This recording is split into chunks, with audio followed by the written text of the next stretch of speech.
The anime begins with not just one, but 6 useless adventurers who are struggling to beat a few standard goblins.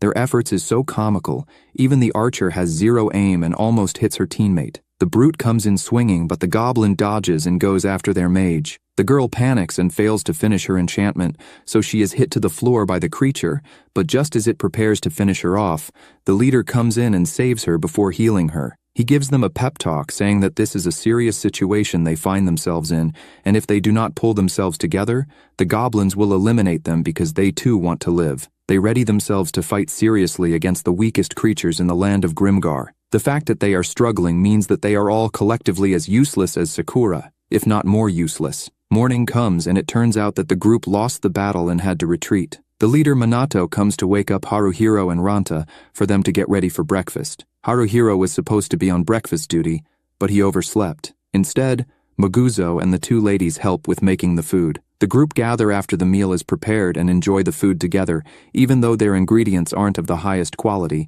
because they have no money. This group of useless adventurers are yet to defeat their first ever monster, so until then, they will remain broke as a mofo. Their plan of action is to target only 1 goblin since they are too weak to take on 2 or more. As they talk, the leader mentions a word that seems familiar, but none of them understand what the word means. This has been a frequent thing ever since they arrived at Grimgar a few days back. We get a flashback of how they suddenly awakened in a tower, with no previous memories at all. When Haruhiro woke up and went outside, he saw a bunch of people he didn't recognize. Since none of them know what is going on, they ask the guards who takes them to meet Brittany. He informs them that they are in the town of Ortana, and his job is to oversee the volunteer soldiers for the town's borderland. The Chad-looking one named Renji demands for answers, but he is confronted when he calls the chief a pervert. He warns the kid not to refer to him as such, otherwise he will be eliminated. However, Renji doesn't back down, telling the chief to bring it on. Brittany lets it slide and warns him that he will get him at a later time.